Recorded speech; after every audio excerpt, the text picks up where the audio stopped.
नमस्कार, मी प्रज्ञा पोवळे. माझा कट्टा powered by Chitale better, bank of Maharashtra, चंदूकाका Saraf jewels, Barva skin therapy, Sonai पशु आहार, MSCIT आणि निसर्ग हब्स या विशेष कार्यक्रमात आपल्या सगळ्यांचं स्वागत. असं म्हणतात, शहाण्या माणसानं कोर्टाची पायरी चढू नये. कोर्टरूममधलं ते धीरगंभीर वातावरण, आरोप प्रत्यारोप, युक्तिवाद, साक्षी पुरावे, कोर्टातले वकील, कागदपत्रांचे ढीग, हे सगळं वातावरण आपण अनेकदा मालिका आणि सिनेमांमध्ये पाहिलंय. या मालिका आणि सिनेमांनी न्यायाधीशांची प्रतिमा, अंतिम निकाल देणं, ऑर्डर म्हणणं, ऑब्जेक्शन ओव्हररूल्ड, ऑब्जेक्शन सस्टेन म्हणणं, पुढची तारीख देणं एवढ्यापुरतीच मर्यादित ठेवली. पण न्यायाधीशांच्या खुर्चीत बसणारी व्यक्ती ही एक माणूस असते. तिलाही भावभावना, संवेदना असतात. योग्य न्याय निवाडा करण्याचा ताण असतो. वैयक्तिक आयुष्यातले संघर्ष असतात. न्यायाधीशांचे हे पडद्या पलीकडचे पैलू आज आपण कट्ट्याच्या माध्यमातून उलगडणार आहोत. संवाद साधणार आहोत मुंबई हायकोर्टाच्या निवृत्त न्यायमूर्ती जस्टिस मृदुला भाटकर यांच्याशी. सुरुवातीला 10 वर्ष वकिली करून पुढे 26 वर्ष त्यांनी न्यायदानाचं काम केलं. बिल्किस बानो, जळगाव सेक्स स्कॅन्डल, 2006चे रेल्वे बॉम्ब ब्लास्ट अशा संवेदनशील प्रकरणांमध्ये त्यांनी दिलेले निकाल महत्त्वाचे ठरले. त्यांचे पती रमेश भाटकर यांच्यावर गंभीर आरोप झाल्यावर पहिले सत्यासत्यता पडताळून त्या त्यांच्या पाठीशीही उभ्या राहिल्या. या कठोर न्यायप्रिय न्यायाधीशाच्या कोटामागे एक तितक्याच संवेदनशील लेखिका आणि कवयित्री दडलेल्या आहेत, ज्या मराठीसाठी आग्रही आहेत. गेल्या काही काळात न्यायव्यवस्था, न्यायाधीशांची भूमिका, त्यांची वक्तव्य यावरून भारतात खूप मोठा उहापोह झालाय. लोकांचा न्यायव्यवस्थेवरचा विश्वास उडतोय की काय अशी परिस्थिती आहे. आणि याबाबतही आपण जस्टिस मृदुला भाटकर यांच्याशी संवाद साधणार आहोत.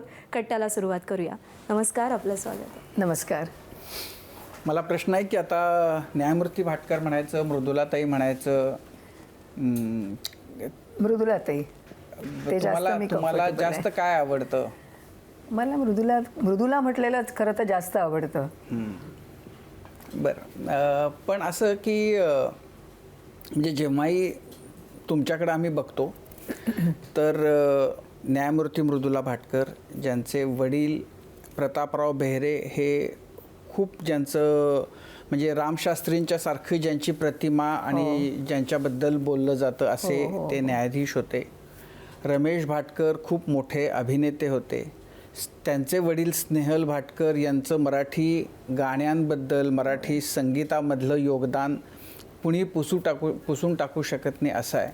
तर अशा सगळ्या म्हणजे ज्या चौकोनाचे सगळे कोपरे स्वतंत्रपणानं लखलखत आहेत, अशांपैकी अशातला एक कोपरा तुम्ही आहात. जेव्हा तुम्ही आपल्या आयुष्याकडे बघताय, तुम्ही एक पुस्तकही तुमचं मध्यंतरी आलं होतं, ग्रंथालयानं प्रकाशित केलेलं. तर जेव्हा तुम्ही तुमच्या आयुष्याकडे बघताय मागं वळून, तेव्हा तुम्हाला त्यातलं सगळ्यात पहिल्यांदा काय आठवतं? मला असं वाटतं की जज म्हणून जेव्हा तुम्ही काम करता किंवा तुम्ही घडता, एकदम काही तुम्ही असे बॉर्न जज बीज नसता, तुम्ही घडत जाता. तर ही जी घडण्यामागची जी प्रक्रिया आहे ना, ती तुमची लहानपणापासून हळूहळू सुरुवात होते. तुम्हाला माहिती नसतं की तुम्ही जज होणार आहात की नाही. पण प्रत्येक जज जेव्हा तो न्यायासनावरती बसतो आणि जरी त्याला अशी काही एक विशिष्ट पद्धतीचे कायदे सगळे माहिती असतात, तरी त्याच्या पाठीवरती त्याच्या अनुभवांचं तो जसा वाढला त्याचं एक मोठं असं एक गाठोडं असतं. आणि त्या गाठोड्यातूनच मला असं वाटतं की त्याची न्यायदानाची प्रक्रिया होत असते. तर ते गाठोडं म्हणजे ते तुमचं कधी बालपण असतं, तुम्ही जे घडत जाता त्याच्या आधीचे दिवस असतात, हे मला वाटतं. नाही, पण असं आहे की तुमचं जे गाठोडं आहे, तर मला म्हणजे जेव्हाही त्याच्याकडं आम्ही बघतो तर असं की तुम्ही न्यायमूर्ती म्हणून निवृत्त झालात, पण तुम्ही जर्नलिझम केलेलं आहे. कदाचित तुम्ही उत्तम पत्रकारही झाला असतात. तुम्ही फर्ग्युसनमध्ये पुण्याच्या रानडे इन्स्टिट्यूटला असताना खूप नाटकं केलेली आहेत, पुरुषोत्तम जिंकलेला आहे. तर त्यामुळं तुम्ही तिकडे गेला असतात तर तुम्ही अभिनेत्री, दिग्दर्शिका असं म्हणूनही तुमचं नाव कमवू शकला असतात. तुम्ही पुण्यामध्ये निवडणूक लढली होती महापालिकेची, तर त्याच्यामध्ये, आणि तेही डेक्कनमधून तुम्ही उभ्या होतात. जर ते तिथं यश आलं असतं तर तुम्ही राजकारणामध्ये काहीतरी करताना दिसल्या असतात. तर ह्या सगळ्या म्हणजे इतक्या प्रकारच्या संधी असताना तुम्ही न्यायमूर्ती कशा झालात? खरं तर मी जर्नलिझम करत होते आणि मला एक छान पत्रकार व्हायचं होतं. माझी डिग्री पण घेतली मी आपल्या रानडे इन्स्टिट्यूटमधून पुण्याच्या, BJ बॅचलर ऑफ जर्नलिझम. आणि ती घेतल्यानंतर मी जेव्हा अशी प्रत्यक्ष थोडी सुरुवात केली कामाला, आणि ते करत असतानाच मला असं जाणवलं की तुम्हाला जर का हे जर का राबवायचं असेल पत्रकारिता, आणि तुम्हाला लोकांच्या अन्यायाबद्दल काही जर का वाचा फोडायची असेल, तर तुम्हाला कायदा माहिती असावा लागतो. आणि कायदा माहिती असल्याशिवाय मला सारखं असं वाटायचं की आपल्याला कुठलं तरी बळ कमी पडतं आहे. म्हणजे तुम्हाला संविधान माहिती असावं लागतं, तुम्हाला इंडियन पिनल कोड म्हणजे जे आधीचं होतं ते माहिती असावं लागतं, प्रोसिजर माहिती असावं लागतं. आणि हे जर का ज्ञान तुमच्याकडे असेल तर मला असं वाटलं की तुमच्या बोलण्याला, तुमच्या करण्याला एक कुठेतरी वजन येऊ शकतं आणि तुम्ही चांगल्या प्रकारे अन्यायाशी लढू शकता. म्हणून मग मी बरं, घरी आमच्याकडे सगळं कायद्याचंच वातावरण होतं. म्हणजे माझे वडील तेव्हा डिस्ट्रिक्ट जज होते, माझे आजोबा, मामे आजोबा ते जस्टिस विद्यारण्य तुळजापूरकर, माझी आजी विमलाबाई बेहरे तर तिचं आजोळ जे होतं ते तुळजापूरकरांचं, दाजीसाहेब तुळजापूरकर हे माझे पणजोबा, तेही म्हणजे प्रख्यात वकील होते मुंबईला. तर हे सगळं असं वातावरण असल्यामुळे कायदा शिकणं हे मला अतिशय, मला असं वाटलं की हे तसं नॅचरल आहे. पण त्याचा वापर मला खरं तर जर्नलिझमसाठी करायचा होता. आणि मी काही हे आधी शिकले नाही कायदा.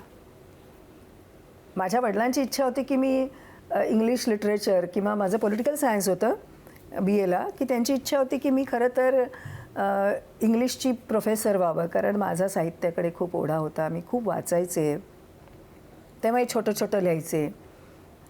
पण ते खरं तर असं ते मागे पडलं. आणि मग मी जर्नलिझम केल्यानंतर ऑफकोर्स मध्ये मी लग्न केलं.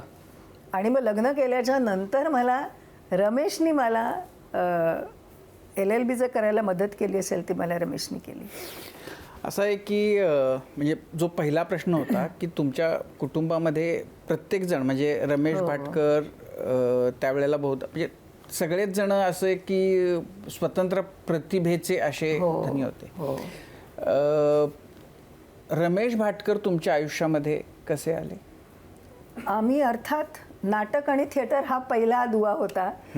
कारण मी स्वतः कॉलेजमध्ये असताना काम करायचे. आधी मी एल्फिन्स्टनला होते, तिथे मी एल्फिन्स्टनला असताना उन्मेषच्या स्पर्धेत भाग घेतला होता आणि INTच्या. आमच्या वेळेस त्या दोन्ही स्पर्धा खूप महत्त्वाच्या होत्या. आणि ते करत असताना ते बघण्यासाठी अमोल आला होते. आणि अमोलनी पण मला सांगितलं की तू दिवाकरांच्या एकांकिकेत माझ्या काम कर. आणि मग माझी मैत्रीण अपर्णा पाध्ये म्हणजे रामदासची बायको, आम्ही दोघी क्लासमेट होतो. ती मला म्हणाली, अगं मृदुला, मी विजयाबाई मेहतांच्या शिबिराला जाणार आहे. तेव्हा त्यांचं राज्यनाट्य याचं असायचं शिबिर 1 महिन्याचं. तर तू येणार आहेस का? म्हटलं हो जरूर. आणि मग मी त्यांच्या शिबिराला गेले होते 1 महिनाभर बहुरूपी नावाच्या संस्थेतर्फे. आणि ते शिबिर केल्यानंतर मी पूर्ण नाटकवाली झाले होते. म्हणजे मग आणि ते सगळं मी खूप वाचायचे. म्हणजे खूप वयाच्या अशा 10वीत मी मार्क्स, दास कॅपिटल वगैरे वाचलेलं. आणि मग असं काही नाही, ते झोळ्या घालायच्या. नाटकवाल्यांना वाटतं की झोळी घालून आपण क्रांती करणार आहोत, तसं मला सारखं आम्हाला वाटायचं. तर असं ते सगळं होतं. म्हणजे थोडंसं असं सगळं जिप्सी आयुष्य म्हणतात तसं. आणि मला एका ठिकाणी विचारलं पण होतं की तू व्यावसायिकला काम करते का? पण ते जरी असलं तरी माझे वडील ते म्हणाले मला, मृदुला तू 17 वर्षाची जेमतेम आहे, 16, तू आजही मेजर नाहीस, त्यामुळे तुला माझं ऐकावं लागेल. आणि इतक्या लहान वयामध्ये तू प्रोफेशनलला काम करणं, त्यावेळेसचं वातावरण असं होतं, 72-73ची गोष्ट ही. आणि ते म्हणाले तू ते करणं मला पटत नाही आहे. मग त्यामुळे मग काही नाही, मग त्यावेळेस वडील खूप असं व्हिलन वगैरे वाटून मग परत सगळं इंटर आर्ट्स वगैरे सुरू झालं. मग मी पुण्याला गेले आणि पुण्याला गेल्यावरती नाटक होतंच डोक्यात. मग फर्ग्युसन कॉलेजमध्ये जेव्हा शेवटच्या वर्षी होते त्यावेळेस BAला, त्यावेळेस ठरवलं की इथे काहीतरी पुरुषोत्तम करंडक म्हणून आहे आणि कलोपासकचे आहेत. तर मग म्हटलं पुरुषोत्तम करंडकमध्ये आपण आता भाग घ्यायचा.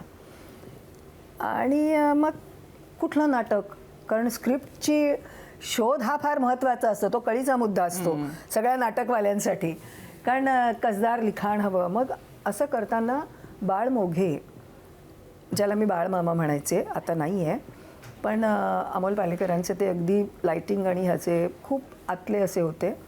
तर बाळमामा मला समहाऊ विजयाबाईंच्या तिथे असताना मला भेटलेला. तर मला तो म्हणाला की मृदुला तू इथे करायचं म्हणतेस ना, मग तू फक्त असं तो चुटकी वाजवून सांगायचा की तू सूर्यास्ताच्या अंतिम किरणापासून सूर्योदयाच्या प्रथम किरणापर्यंत कर.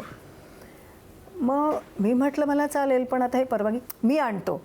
मग त्यांनी अमोलची परवानगी आणली. मग आता ते बसवायचं, तर त्याची एक अशी विशिष्ट फार फार सुंदर ट्रान्सलेशन अमोलनी केलेलं. सुरेंद्र वर्माचं ओरिजिनल स्क्रिप्ट, म्हणजे सूर्यास्त के अंतिम किरण से सूर्योदय के प्रथम किरण तक, असा तो दीर्घांक होता. आम्ही त्याचं एकांकिका केली होती. मग त्यांनी सांगितलं की आता हे जर का करायचं असेल ना, तर हे अमोलनी स्वतः रमेश भाटकर यांच्याकडून ते बसवून घेतलेलं आहे. आणि रमेश तेव्हा टेल्कोत काम करत होता. त्यावेळेस त्याने इंडस्ट्रीयलला केलेलं आहे आणि त्यांना सगळी बक्षिसं मिळाली होती. म्हटलं बरं करूयात. मग तो म्हणाला पण अगं हे बोलण्याचं स्क्रिप्ट आहे सगळं, ही भाषा एक अतिशय त्याला नाद आहे एक, तर ती तो नाद तो घेऊन तो ताल लक्षात घेऊनच ते बोलायला पाहिजे, कारण वाचिक अभिनय हा एक खूप महत्त्वाचा भाग असतो. मग मी म्हटलं की ठीक आहे. मग मला म्हणाला पण ते कोणी नाही, ते फक्त रमेश येईल आणि त्याच्यासारखंच बोलायचं, त्यांनी शिकवलेलं. म्हटलं बरं येऊ देत. आणि तोपर्यंत मला रमेशचं नाव माहिती होतं, कारण रमेश अश्विनची झाली फुलेमध्ये लाल्या म्हणून काम करायचा. आणि मग तो आला आणि मग त्यांनी आम्हाला, त्याची माझी पहिली भेट झाली ती भरतनाट्य मंदिरात. मी एका वेगळ्याच बँकेच्या नाटकात काम करत होते एकांकिकेत, आणि भरतनाट्याच्या तिथे एका खांबाच्या तिथे बाळमामानी माझी आणि रमेशची ओळख करून दिली. आणि it was a love at first sight. तर म्हणजे मग त्याच्यानंतर मी रमेश किती वेळा भरतला जायचो, तर आम्ही तिथे जाऊन थांबायचो जरा वेळ. आणि मग नंतर मग तो यायचा आणि आम्ही मग ते बसवताना आमच्या दोघांच्याही लक्षात आलेलं होतं की we have attracted towards each other. आणि ते इतकं वेगात होतं. आणि आमच्या स्पर्धा झाली. मग त्या स्पर्धेत मला अभिनयाचं तेव्हा नानासाहेब फाटक अवॉर्ड जे होतं बेस्ट ॲक्टरचं ते मला मिळालं. आणि आम्हाला पुरुषोत्तम करंडक मिळाला होता, कारण तो पुरुषोत्तम करंडक फार महत्त्वाचा असतो मिळवणं, विशेषतः पुण्यामध्ये. आणि आता ते सर्वत्र आहे. आणि राजाभाऊ होते तेव्हा नातू. आणि मग ते झाल्यानंतर मग पण असं की म्हणजे दोघांनी पाहिलं आणि दोघांनाही एकाच वेळेला वाटलं का एका बाजूने वाटलं दुसऱ्या बाजूने उशिरा वाटलं असं? एकाच वेळेस दोघांना. पण असं की म्हणजे हे आम्ही नंतर सांगितलं तेव्हा नाही, त्याच्यानंतर मग आम्ही एकमेकांना कबुली दिली. अच्छा बरं. पण मुद्दा असा की मृदुला बेहरे जी त्यावेळेला जिल्हा न्यायाधीशांची मुलगी आहे आणि रमेश भाटकर जो रंगभूमीवर काहीतरी करतो आहे, पण शिक्षणानं ITIच झालेला आहे. फिटरची नोकरी टेल्कोमध्ये ज्याची आहे. तर मग ह्या लग्नाला काही फिल्मी स्टाईल काही त्याच्यात झालं? नाही नाही, हे खूप मॅच्युअर्ड पद्धतीने माझ्या वडिलांनी हाताळलं.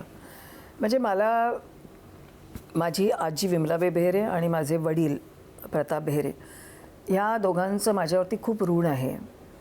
आणि मला म्हणजे आता हे खरं तर आत्ताच्या मुलामुलींना जरा त्याची नवल वाटेल, पण मी रमेशला आमची ओळख झाल्यापासून म्हणजे नाटकाला यायलापासून मी 25व्या दिवशी रमेशला सांगितलं, मीच सांगितलं की तू मला आवडतोस.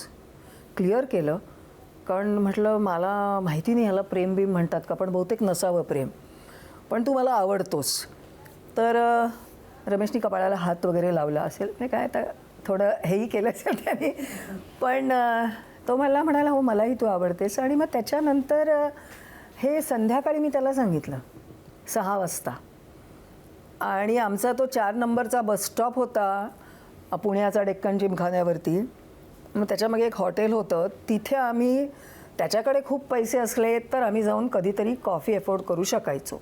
3 रुपयाला मिळायचे तेव्हा, तर आणि मग ती प्यायचो आम्ही. पण मग त्याला मी ते सांगितलं साधारणपणे 6 वाजता. आणि मी घरी आले संध्याकाळी.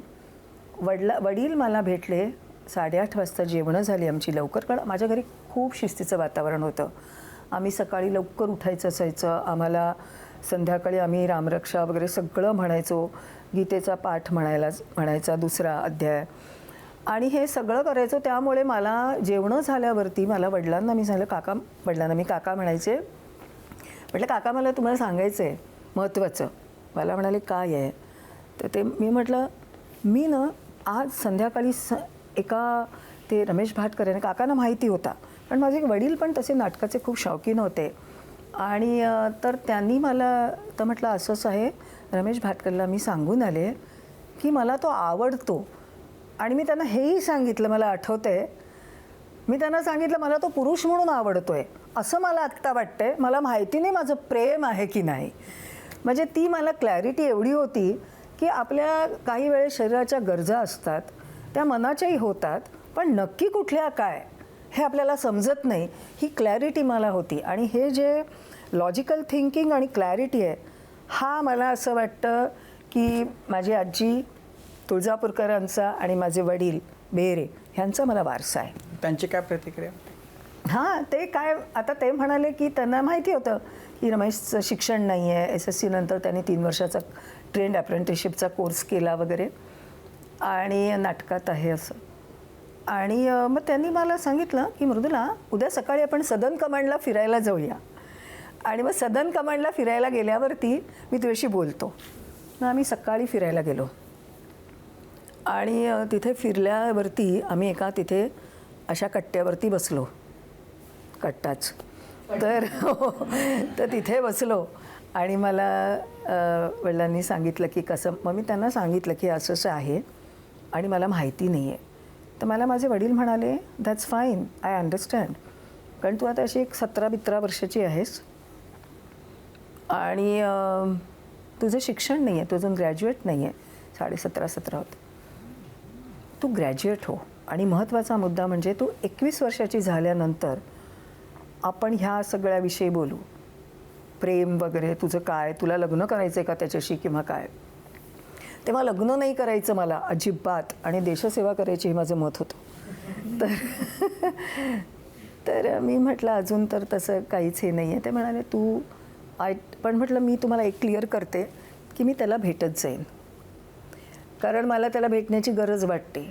मला वडील एवढंच म्हणाले, मृदुला आय ट्रस्ट यू, माझा तुझ्यावर पूर्ण विश्वास आहे आणि तू ह्या विश्वासाला जागशील आणि तुझं शिक्षणात कधी खंड पडणार नाही, आणि ते लक्षात ठेवून तू वाग.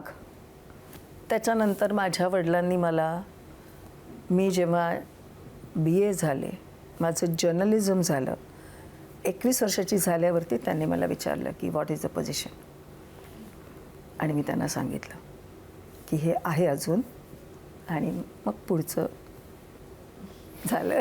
ज्यावेळेला पण हा विश्वास फार महत्त्वाचा होता त्यांचा. पण मग तुम्ही नंतर लग्न करायचं ठरवलं त्यावेळेला नंतर असं झालं की रमेश भाटकर हे फक्त मराठी नाटकांपुरतं नाही तर दूरदर्शनवरच्या मालिकांमुळं नाही, तेव्हा ते राजीव तो तेव्हा मालिका वगैरे करायचा नाही. आमचं जेव्हा लग्न झालं 78ला झालं, आणि त्यावेळेस रमेश नाटकच फक्त करत होता आणि अश्रू एकच नाटक त्याच्या हातात होतं आणि काका मला एक म्हणाले की मृदुला संसार ना ह्या 2 गोष्टींवरती टिकतो. एक म्हणजे प्रेम आणि दुसरं प्रामाणिकपणा. आणि ते आमच्या दोघांच्याकडे खूप रेसिप्रोकल होतं. आणि मग ते म्हणाले की मला त्या माणसाचं शिक्षण काय, तो कुठली नोकरी करतो, काय करतो, हे मला आज महत्त्वाचं नाही वाटत. तो कसा आहे माणूस म्हणून, एक नागरिक म्हणून, हे खूप महत्त्वाचं आहे. आणि तुझं त्याचं पटतं का? नाही, माझा असा प्रश्न होता की म्हणजे नाटक करत होते, नंतर खूप यश आणि खूप नाव मिळालं जेव्हा ते सिरियल्स करायला लागले आणि साधारण 84-85 मध्ये विक्रम वेताळ वगैरे आला असेल. हो हो हो हो. तर ते म्हणजे यशाचं एकदम मोठं शिखर आणि मग नंतर खूप भयंकर आरोपामुळं सगळ्या कुटुंबाला उद्ध्वस्त होण्यापर्यंतची आलेली स्थिती. तर या 2 प्रसंगांकडं म्हणजे जेव्हा इतकं मोठं नाव मिळत होतं त्यावेळची स्थिती आणि नंतरचं, याच्याबद्दल काय सांग? रमेश तर तेव्हा कमांडर मुख्य म्हणजे खूप आवडायची. आणि हो, आणि म्हणजे मला आठवते त्याला एक असं पत्र आलं होतं. त्या मुलाचं नाव आठवतं, छोट्या त्या आईने लिहिलं होतं पत्र. त्याचं नाव होतं विवस्वान पाटील. छोटा 2 वर्षाचा मुलगा. त्याच्या आईने लिहिलं होतं की माझा मुलगा तुमचा खूप फॅन आहे. तो कितीही रडत असला आणि त्याला काही झालं तर कमांडरची जेव्हा ती ट्यून सुरू होते आणि जेव्हा तुम्ही येता ना त्या लाल जीपमधून, तो हसत इतका आनंदी होतो आणि टाळ्या वाजवायला लागतो आणि ती पूर्ण सिरियल तो टाळ्या वाजवत पाहतो. आता विवस्वान कुठे आहे काय मला माहिती नाही, पण मला असं वाटतं that was Ramesh is very biggest fan. आणि ते होतं. पण नंतर त्याच्यावरती जो आरोप झाला होता तो त्याच्यावरती बलात्काराचा आरोप झाला होता आणि तो खोटा होता. कारण कोर्टाने ते सगळं त्याच्यावरती मी पुस्तक लिहिलेलं आहे. नाही, मला त्या पुस्तकातलं सगळ्यात जे मला फार अस्वस्थ, आय मस्ट से धिस त्याचं नाव. आणि ते आधी मी इंग्लिशमध्ये डिक्टेट केलं. आणि इंग्लिशमध्ये केलं कारण मला ना ह्या सगळ्या गोष्टींच्याकडे अतिशय ऑब्जेक्टिव्हली बघायचं होतं. म्हणजे जसं आपण जजमेंट लिहितो ना तसं मला त्या घटनेचं ॲनालिसिस आणि काय काय झालं ते मांडायचं होतं. मला तिथे कुठेही मी अतिशय भावनिक होऊन चुकीच्या गोष्टी करता कामा नये. म्हणजे संबंध पुस्तकात ती मुलगी कोण होती, काय होतं, I kept identity absolutely secret. कारण का, एक न्यायाधीश म्हणून, न्यायमूर्ती म्हणून मला हे भान होतं की काहीही जर असलं तरी त्या स्त्रीच्या, तिची आबरू, तिच्या मर्यादा, तिचा मान हा ठेवला गेलाच पाहिजे. आणि ह्या सगळ्या ह्याच्यामध्ये मी ते आय मस्ट से धिस म्हणून इंग्लिशमध्ये लिहिलं. आणि नंतर मला लक्षात आलं की अरे रमेशचे सगळे जे फॅन्स आहेत किंवा ज्यांना त्याच्याबद्दल शंका होती किंवा काय, ते सगळं आपला मराठी बोलणारा सगळा आहे वर्ग महाराष्ट्रातला. आणि रमेश महाराष्ट्रातला होता कलाकार म्हणून मी म्हटलं आपण मराठीत लिहायला हवं. मग ते मराठीतून लिहिलं. अशी ती. नाही, पण मला ते जेव्हा वाचलं तेव्हा मला त्यातलं सगळ्यात अस्वस्थ करणारं जे त्यातलं परिच्छेद होता, ज्यामध्ये तुम्ही असं लिहिलं की कोणत्या तरी प्रसंगी, म्हणजे जेव्हा हे सगळं घडत होतं तेव्हा तुम्हा दोघांनीही अशा निष्कर्षाप्रत की आता आपण आयुष्य संपवावं, आत्महत्या करावी, अशा इतक्या टोकापर्यंत तुम्ही गेला होतात. तर असं म्हणजे असं का वाटलं तुम्हाला? त्याचं खरं तर ना कारण असं होतं की ते त्याच्यामध्ये मीडियाचाच भाग होता. मीडिया जसं एक माणसाला मोठं करतं, आवश्यक अनावश्यक सगळं, पण तितकंच मीडिया माणसाला आज खाली आणतं. सोशल मीडिया हे फार फार फार पॉवरफुल गोष्ट आहे.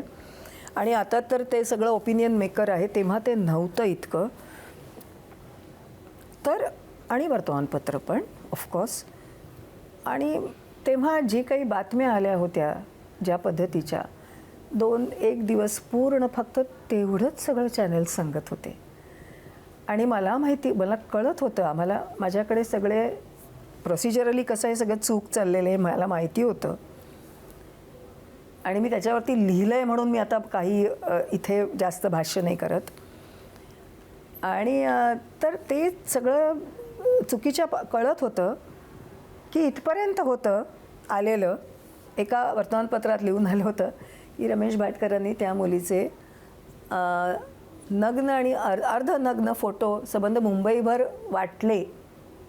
आणि हे जेव्हा आम्ही वाचलं तेव्हा रमेश, म्हणजे हा जो आरोप होतो ना माणसाला, त्याने माणूस हादरतो, खचतो आणि तो खोटा असेल तर त्याला चीड येते.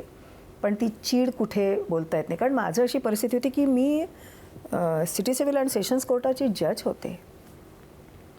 आणि जेव्हा तुम्ही जज असता तेव्हा तुम्ही मीडियाशी बोलू नाही शकत. ह्या नॉर्म्स आहेत आणि ह्या पाळल्या गेल्याच पाहिजे ह्या संस्कृतीतली, ह्या संस्कारातली मी होते.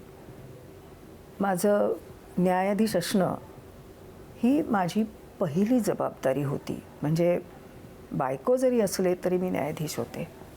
पण तुमचं न्यायाधीश असणं हे या सगळ्या प्रकरणामध्ये तुमच्या फायद्याचं झालं का तुमचं उलटं नुकसान करणारं ठरलं? मी कधीच असं म्हणणार नाही की नुकसान वगैरे, कारण ते शेवटी मी जज आहे, त्या पदाला मी कधीही असं म्हणणार नाही. पण काही मूळ धागे तिथपर्यंत येऊन मिळत होते की अशा प्रकारचं त्याच्यावरती आरोप होण्यासाठी. त्यामुळे ही जी चीड असते की खोटं केल्याची ती मला त्यावेळेस होती. पण मला असं वाटतं की आम्ही कधीही मीडियाशी बोललो नाही. कारण माझा ह्याच्यावर विश्वासच नाही आहे की मीडिया कधी ट्रायल घेऊ शकतं. आणि मीडियाला असा कुठलाही सारखं मग खरं काय खोटं काय मग असं करण्याचा खरं म्हणजे मला ह्याची कल्पना आहे की आपल्याकडे लोकशाही आहे. लोकशाहीचा हा महत्त्वाचा चौथा स्तंभ आहे. मी स्वतः जर्नलिझम केलं आहे. पण तरी मला असं वाटतं की ज्या पद्धतीने आपण जातो सोशल मीडियामध्ये, आपण निकाल देऊन मोकळे होतो. आपला मीडिया जजमेंटल आहे खूपसा, किंवा तो लोकांना जजमेंटल व्हायला भाग पाडतो. ऑब्जेक्टिव्हली तुम्ही सगळं नीट सांगा तर ते काहीच मुद्दा नसतो. म्हणजे ती ज्याला माझं म्हणणं शोधपत्र कारिता खऱ्या अर्थाने आहे ना, सत्य शोधणं ते. पण तुम्हाला जेव्हा तुम्ही या सगळ्याचा शोध घेतलात तेव्हा तुम्ही या पॉईंटपर्यंत पोहोचू शकलात का की या सगळ्याच्या मागचे हेतू काय होते? फक्त पैसे? फक्त पैसे तर अजिबातच नाही. काही पैसाचं काही नाही त्याच्यामध्ये. काही काय असतं, न्यायाधीशाला जे दबाव असतात ना, तुमची कुंडली सगळी आधी कळलेली असते. म्हणजे वकिलांनाही माहिती असतं, इतकं माहिती असतं की तुम्ही आज घरी काय नाश्ता केला आणि त्या न्यायाधीशाचा आत्ता मूड काय, आज रिलीफ देणार का डिसमिस करणार आहे, तिथपर्यंत काय काय त्यांना कळलेलं असतं. पण जज हा कधीच काहीही बोलू शकत नाही आणि त्यांनी बोलायचं नसतं. आणि त्यामुळे त्याची जी काही गोष्टी होत्या मला माहिती आहे की त्या तिथपर्यंत जाऊन पोचत होत्या की कसं माझी सगबंध आयुष्यानं हे कुठेतरी म्हणजे ज्याला म्हणायचं की लोकांच्या स्वातंत्र्याचं, लोकांच्या हक्कांचं रक्षण आणि कधी आणि खूपदा विरुद्ध सरकार असं त्या एका सिस्टीमशी डील करण्यात सतत गेलेलं आहे. आणि असंच सतत न्यायाधीशाचं जातं. तिथे तुम्ही काही वेळेस असं होतात, काही निर्णय काही आवडत नाहीत कोणाला, काही पचत नाहीत आणि मग सिस्टीम वेगळ्या प्रकारे हलते. तर मग त्याची किंमत रमेश भाटकरांना मोजावी लागली. हो, काही इलाज नसतो. शेवटी काय असतं, कोणाचा प्राण पोपटात असतो. आपण छोट्या छोट्यांच्या गोष्टी वाचल्या होत्या पूर्वी, अमख्या राजाचा प्राण पोपटात किंवा ह्याच्यात, तसं तो तुमचा कुठलात. आणि ही वॉज मोस्ट वल्नरेबल. आपल्याकडे कसं आहे, आपला समाज भाबडा आहे. आपला एक असा विश्वास असतो की नाटक सिनेमामध्ये काम केल्यावरती लोकांचं जे चारित्र्य असतं ते असंच असायचं जरा. पण ते असं काही नसतं. ह्याच्यावरती विश्वास ठेवायचा असेल ते लोक पटकन ठेवत नाहीत. आणि I know Ramesh was such म्हणजे मला डिफेन्सिव्ह नाही काही याच्या ठिकाणी व्हायचं किंवा काय, पण मला माहिती होतं. म्हणजे उलट माझंच कधी कधी लक्ष कमी असायचं, पण मला आठवतं रमेशचा सिनेमा जेव्हा झाला होता दुनिया करी सलाम, तर तो त्याचा काहीतरी तिसरा सिनेमा होता आणि आम्ही प्रीमियरला गेलो होतो. अशोक सराफ, रवी, रंजुताई सगळे होते आणि तो प्रीमियर संपल्यानंतर तिथे प्रेस होती, कॉन्फरन्स, आणि तो संध्याकाळचा होता. तो 7:30ला 8ला संपला आणि ते संपल्यानंतर आम्ही निघालो आणि मग मला रमेश असा पटकन म्हणाला, मृदुला आपल्या घरातलं सगळं जिरं संपलं आहे, ते जाताना आधी घेऊन ये आणि किंवा मी जाऊन घेऊन येतो, नाहीतर आपल्याला प्रॉब्लेम येईल उद्या फोडणीला. ते नेमका ते रवीन महाजनांनी ऐकलं आणि ते मोठ्यांना हसले होते. पण म्हणजे he was a completely family man. आणि पण लोकांचे अनेक समज गैरसमज असतात, तुम्ही नाही दूर करू शकत. आणि ही वॉज मोस्ट वेलनरेबल. पण मग ज्याच्यासाठी हा सगळा अट्टहास केला गेला, तर त्यामध्ये तो करणाऱ्यांना त्यात यश मिळालं असं तुम्हाला आता वाटतं? अजिबात नाही, कधीच नाही. कारण असं आहे, तुम्हाला जेव्हा कळतं की हे संकट आहे किंवा हा आरोप खोटा आहे, तेव्हा तुमची पूर्ण लढाईची तयारी होते. आणि माझं लढण्याचं एकच साधन होतं, रादर आमच्या दोघांचं आणि माझा मुलगा हर्षवर्धन त्याचेही, म्हणजे संबंध कुटुंबाचे, माझी आई होती त्यावेळेस, की आमची जी मूल्य होती, आमच्या कामावरची श्रद्धा, प्रामाणिकपणा, हे मला असं वाटतं की ही तुमची कवचकुंडलं असतात आणि ती जोपर्यंत तुमच्या अंगावर आहेत तोपर्यंत तुम्हाला कोणीही भेदू शकत नाही. प्रयत्न होतात, पण तुम्ही आतून तुटता का? तुम्ही तिथे सरेंडर होता का? हा मुद्दा तुमच्या संस्कारांचा आणि तुमच्या मूल्यांचा असतो. आणि मला असं वाटतं तिथे ते जे काही होतं ते तिथे पराभूत झालं. खरं तर मृदुलाजी, आपण आता तुमचं जे जज म्हणून करिअर आहे त्याच्याबद्दल बोलतोय. मला ना म्हणजे आपण ज्युडिशियरीबद्दल बोलत नाही, कंटेम्प्ट होतो, पण असे दबाव खरंच येतात वेगवेगळ्या पद्धतीने तुमच्या बाबतीत. कारण मला माहिती आहे तुमच्या समोर खूप मोठमोठ्या केसेस आल्या ज्याच्या नॅशनल न्यूज झाल्या. तर अशा वेळी म्हणजे काय पद्धतीचं प्रेशर असतं? एकतर निकाल देण्याचं असेलच, ते असेल, पण त्याशिवाय मी सांगू का, मला ही एक गोष्ट सोडली तर मला कधीही कोणीही प्रेशर, आणि त्याच्यात मी एक लिहिलेलं आहे, जळगाव सेक्स स्कॅन्डलच्या वेळेस मला ॲक्च्युली त्याच्यात यायचं होतं. आधीचा मला अनुभव होता की मला कसं प्रेशराईज केलं गेलं होतं.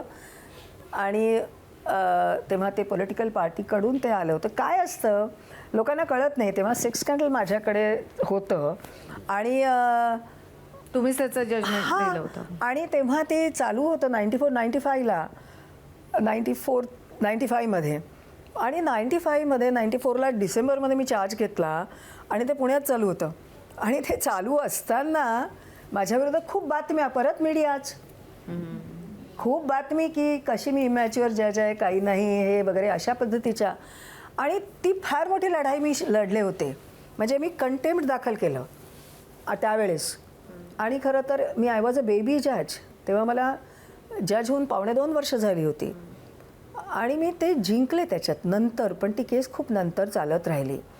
पण तेव्हा मला कल्पना होती, पण हा जो प्रकार होता, आता तुम्हाला सगळं साधं वाटेल की ह्याचा काय संबंध, पण त्याच्यामध्ये एक कॉर्पोरेटर होते आरोपी म्हणून.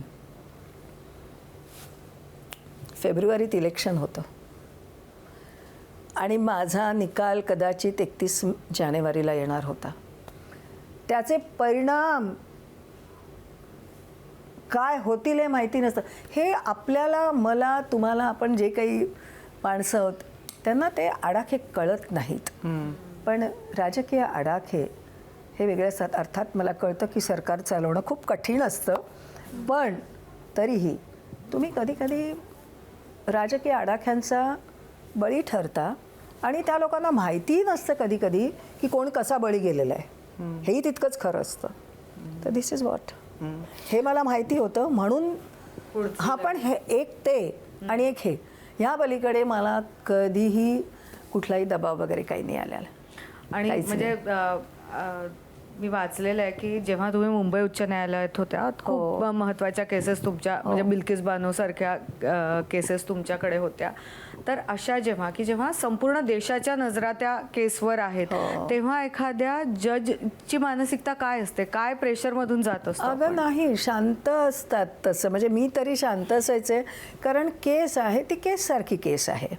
कारण मीडियाचा विचारच होत नाही ना तेव्हा. कारण तुम्ही हे जर का शटर बंद असेल पूर्ण, आणि तुम्ही जर का फक्त तुमच्यासमोर आलेले फॅक्ट्स आणि कायदा, म्हणजे मग तेव्हा असं चुकून पण रिमोटला हात लावून छे काही मुद्दाच येत नाही. म्हणजे असं मला माझ्या आजोबांनी आणि वडिलांनी सांगितलेलं की पूर्वीचे जे इंग्लिश जजेस होते काही ब्रिटिश, ते तर पेपरही वाचत नसत की नाही, आम्हाला आत्ता जे होते त्याच्यावरती जाऊ.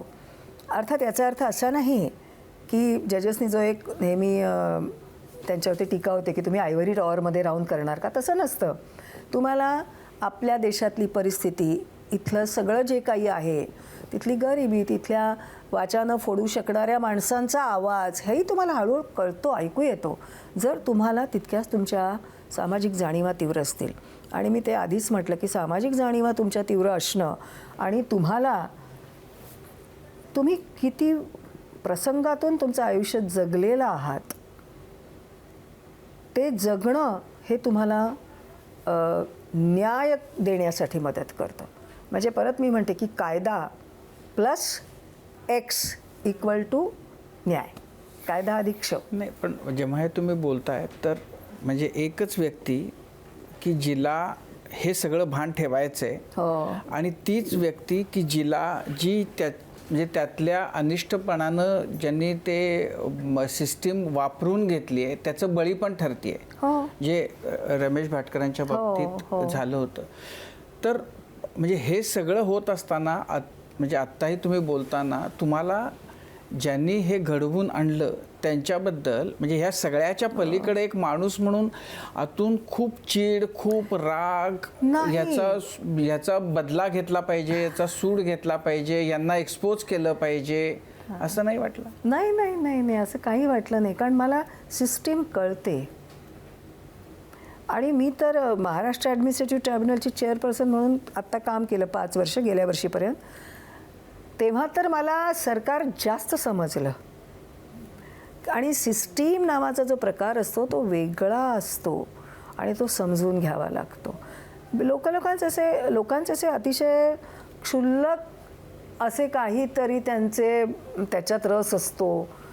त्यांना काहीतरी वेगळं, साध्या गोष्टी असतात की एखाद्याला अमुक ठिकाणी बदली हवी असते, तो कुठल्या तरी वेगळ्याच थराला जातो, काहीतरी वेगळंच करतो. कोणाला तरी आपण चांगल्या गुडबुक्समध्ये जावं असं करण्यासाठी तो प्रयत्न, पण त्याचा वेगवेगळ्या पद्धतीत परिणाम घडतात. कधी कधी असं होतं ना की तुम्हाला सरकारच्या काही पॉलिसीज असतात, त्या अशा असतात की त्याचे परिणाम तुम्हाला त्या अशा छान वाटतात कधी कधी, किंवा कधी कधी त्याचे दूरगामी परिणाम वेगळ्या पद्धतीत वेगळ्या लोकांवरती होतात, माहिती नसतं. असेही असतात. पण म्हणजे आता परत म्हणजे मला असं वाटलं होतं की तो विषय आपला संपला आहे, पण तरी परत मी त्याच विषयावर येतो की म्हणजे जेव्हा हे कळत होतं की ह्या सगळ्या आरोपांमागं तुमच्याकडं असलेलं पद, ह्याच्यामुळं हे आपल्याला भोगायला लागतंय, हे जेव्हा रमेश भाटकरांना कळत होतं तेव्हा ते या सगळ्याकडं कसं बघत होते? Ramesh was very courageous. एक तो आमचा प्रसंग फक्त आमच्या आयुष्यात झाला होता आणि ते फार अति होतं आणि आम्हाला असं वाटलं की असं बास. आणि तेव्हा आम्ही मनाने दुर्बळ झालो होतो, पण शेवटी माणसं आहोत, होणार कधी कधी, पण त्याच्यातून आम्ही बाहेर पडलो.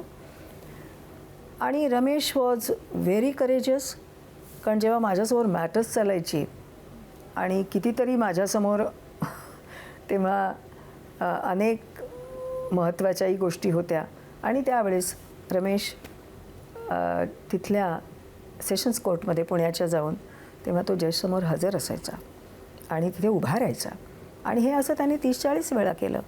तर त्यामुळे असा काही शेवटी आम्ही काय म्हटलं की हा आपला म्हणजे हे आपल्याला आत्ता करायचं आहे, पण आपण सत्यावरती विश्वास ठेवायचा, मूल्यांवरती. ही लढाई आपण पार पाडू आणि आपण पार पाडतो. म्हणजे जजला खरं काय महत्त्वाचं आहे माहिती का? तर एक अतिशय कणखर मन, शांत झोप फार गरजेची असते ना, शांत झोप, आणि त्याचा एक श्रद्धा त्याच्या कामावरची, लोकांबद्दलचं त्याची आत्मीयता, ह्याच्यातून तुम्ही पार पाडता, सहज पार पडता. जळगावच्या प्रकरणाचा तुम्ही उल्लेख केलात. हो. त्या प्रकरणानं तुम्हाला काय शिकवलं? मला ऑफकोर्स मला असं वाटतं की जज रोज शिकत असतो. म्हणजे वकिलांकडून खूप शिकवलं जातं, तो बार महत्त्वाचा असतो आम्हाला. तसंच जी पक्षकार येतात त्या वेगवेगळ्या घटना असतात त्याच्याकडून शिकत जाता. जळगावच्या घटनेने मला एक वेगळ्या प्रकारची संवेदनशीलता दिली, खूप वेगळ्या प्रकारची. बलात्काराबद्दल अधिक जास्त पद्धतीचं समज दिली आणि वाईट परिस्थिती किती आली आणि कुठलेही आरोप झाले तरी आपला प्रामाणिकपणा आणि आपल्या निष्ठा हे ठेवून जगण्याचं बळ आणि शिक्षण मला जळगावने दिलं.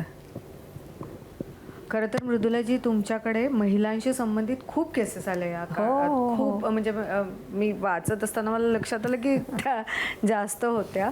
तर त्या सगळ्या केसेसमध्ये असं कधी घडलं का की एखादी केस तुमच्यासमोर सुरू असताना खूप थक्क व्हायला झालं किंवा खूपच आतून तुम्ही हे झाल्या की अरे बापरे हे कसं आहे, असं तुम्हाला म्हणजे अशी जाणीव झाली किंवा अस्वस्थ व्हायला झालं? असं खूप वेळा होतं की अरे हे असं झालंय, अरे असं झालंय. म्हणजे आता तुझा प्रश्न फक्त बायकांच्या म्हणजे स्त्रियांच्याबद्दलचा आहे म्हणून वाटतं ना. अनेक असतात. इवन काही संदर्भात कधी संपत्तीबद्दलचे वाद असतात, तिथे सुद्धा कधी खूप असे चुकीच्या पद्धतीचे घरातली माणसं वागतात, अन्याय होतात, असं होतं. पण मला बिल्किसचं आम्ही वाचताना पण खूप हादरायला झालं होतं, कारण ते नृशंस होतं आणि एकदम 13 लोक तुमच्या घरातले मारले जाणं, बऱ्याच बायकांवर बलात्कार होणं, आणि ते वाईट होतं. मला त्याला जोडूनच विचारायचं आहे की तुम्ही आत्ता तो जळगावचा विषय काढला तेव्हा सांगितलं की अगदी 2-2.5 वर्षच झाले होते तुम्हाला जज होऊन. जज म्हणून पहिल्यांदा जेव्हा त्या खुर्चीवर बसल्या त्या काय होत्या भावना? मी बसले तेव्हा पहिले रामशास्त्री प्रभूणे, कारण आपण महाराष्ट्रातले आहोत आणि प्रभातचा आपण सिनेमा पाहिलेला आहे, सर्वांनी निदान वाचलं नसेल काही. रामशास्त्रींच्या बरोबर त्या प्रभातच्या सिनेमांचे आपल्यावर खूप संस्कार आहेत. म्हणजे मीडियाचे कसे असतात आणि सिनेमांचे असे आतमध्ये जाऊन बसतात काही. ते होतं. त्यांच्याबद्दल माझ्या वडिलांनी सगळं सांगितलं. माझे वडील, माझे मामे आजोबा, या सगळ्यांचा एक मनावर म्हणजे मी उपकृत होते. म्हणजे मी खरं तर न्यायाधीश होणार नव्हते, कारण माझा तो स्वभाव नव्हता. खूप गोष्टी करायच्या होत्या. म्हणजे मला मुळात खूप गोष्टी करायला आवडतात. म्हणजे मला असं वाटतं आयुष्य किती छान आहे आणि किती गोष्टी करायच्या तिथे. आता खूप राहून गेलेलं आहे, पण ते करता नाही येत ना एका आयुष्यात सगळं. तर छान आहे आयुष्य आणि आनंदी असतं आयुष्य किती जरी. मला तो खरं तर प्रश्न विचारायचा होता की तुम्हाला एकाच आयुष्यामध्ये खूप गोष्टी करता येतात, तुम्ही तर इतक्या गोष्टी तुम्ही करता. तुमचं वय काय होतं जेव्हा तुम्ही न्यायाधीश पदाच्या खुर्चीवर बसलात तेव्हा? हां, मी 35 होते. तर मग एकदम ते सगळं नाटक सोडा, सगळं कार्यकर्तागिरी सोडा, वकिलीपासनं बाजूला व्हा आणि गंभीर अवस्थेमध्ये, कारण जज म्हटलं की तो फार धीरगंभीर भूमिका. तर वयाच्या 35व्या वर्षी अशा धीरगंभीर भूमिकेमध्ये जाताना किती अवघड गेलं तुम्हाला ते? शेवटी मी नाटकवाली आहे ना. हां. तर अर्थात ते नाटक नव्हतं, पण तुम्ही घडत जाता. कारण मला ना मुख्य म्हणजे एक मी आधी बोलले, मला ना अन्याय झाला की त्याची चीड आहे. म्हणजे खरं सांगायचं तशी मी अशी 3 प्रकारे लोकांची कॅटेगरी करते. एक, स्वतःवर अन्याय झाला तर लोक गप्प बसतात, सहन करत राहतात. का हा प्रश्न विचारायचाच नाही सिस्टीममध्ये, असंच ठरवलेलं असतं आपण. दुसरी माणसं असतात की स्वतःवर अन्याय झाला तर ती आवाज उठवतात. आणि तिसरी माणसं असतात, दुसऱ्यावर अन्याय झाला तरी ते जाऊन भांडतात. तर माझा त्या तिसऱ्या कॅटेगरीतला स्वभाव आहे. म्हणजे शाळेत असताना सुद्धा जी आपली मैत्रीण असेल, जिला कोणी पिटतंय, तिथे जाऊन पहिले जाऊन मग मी मारामाऱ्या करायचे. आणि मग तिला आपण कसं आता आपण आहोत असं मी सगळ्या त्या शारीरिक मारामाऱ्या असायच्या. आता इथे बौद्धिक जज झाल्यावरती वकिली असताना, त्यामुळे मला असं वाटायला लागलं की मला ना तिथे आंतरिक समाधान खूप मिळतं आहे. म्हणजे प्रत्येक दिवस न्यायाधीशातल्या खुर्चीचा जेव्हा तो संपायचा ना, तेव्हा ते जे समाधान होतं ना, मी म्हणेन त्याला तोड नाही, खरंच नाही. पण असं आहे की जज किंवा न्यायव्यवस्थेमधल्या लोकांबद्दल ना एकूण समाजाला फार कमी माहिती असतं. हो. म्हणजे आता एकदम सुप्रीम कोर्टाचे किंवा हायकोर्टांचे जे न्यायमूर्ती असतात त्यांच्या त्यांना आपण थोडं बाजूला ठेवू, पण अगदी लोकल लेवलचे जे न्यायाधीश म्हणून काम करणारे असतात, ते कसं असतं त्यांचं आयुष्य? फार फार चांगलं असतं. आणि मी एक उदाहरण देते. आपण नेहमी वरच्या हायकोर्ट, सुप्रीम कोर्ट, हायकोर्ट ह्याच्यावरती बोलतो. मी उदाहरण देते, म्हणजे उपमा देते की जर का ही न्यायव्यवस्था हे जर का एक म्हणजे मनुष्याकृती असेल, तर त्याचा ना मेंदू हे सुप्रीम कोर्ट आहे, हृदय हे त्याचं हृदय हे हायकोर्ट आहे, आणि त्याचं जे धड आहे हे आमचे जिल्हा न्यायाधीश ते लोक आहेत. आणि आमचं हे जे ज्याला हातपाय वगैरे आहेत ते सिव्हिल जजेस, सिनियर डिव्हिजन वगैरे असे आहेत. पण आमचे जे सर्वात जो सिव्हिल म्हणजे जो मॅजिस्ट्रेट म्हणतो आणि सिव्हिल जे ज्युनियर डिव्हिजन हा जो वर्ग असतो, म्हणजे अगदी तालुक्याला असतो, ते म्हणजे आमचा चेहरा आहे. आणि चेहरा खरा महत्त्वाचा असतो. नाही तर चेहरा नसेल तुम्हाला आयडेंटिटीच नाही. तर आमची आयडेंटिटी सिव्हिल जजेस, ज्युनियर डिव्हिजन आणि JMFCजवरती असते. त्यामुळे त्यांचं काम हे फार फार महत्त्वाचं असतं. ते लोक ठरवतात की आपली न्यायव्यवस्था कशी आहे. आणि म्हणून आणि त्यांच्यावरती आमचं हायकोर्ट आणि सुप्रीम कोर्ट बऱ्यापैकी काम करतं. नाही, पण त्यांना असं की सगळ्यांपासून लांब राहा, कोणाच्यात मिसळू नका वगैरे हे सगळं, तर अशा गोष्टी जेव्हा तुम्हाला इतक्या सगळ्यामध्ये सहभागी होणारे आणि ज्याचा नवरा सेलिब्रिटी आहे, सिनेमा नाटकावाला आहे, तर ते कसं तुम्हाला मॅनेज झालं? मला असं वाटतं हे होऊ शकलं याला कारण मला पूर्णपणे ना माझ्या घरच्या लोकांचा खूप सपोर्ट होता. म्हणजे वातावरण असं होतं की एक तर रमेश आणि माझे अण्णा म्हणजे स्नेहल भाटकर, सासूबाई, आणि आता माझ्या घरचे सुद्धा आई वडील वगैरे, आमच्यामध्ये असं कोणी म्हणजे तुला काम तू घेतलंस तर ते काम केलंच पाहिजे ही एक सतत एक साधं, आणि हे असं कोणी खूप शिकून नाही, प्रत्येकजण तसंच वागायचं.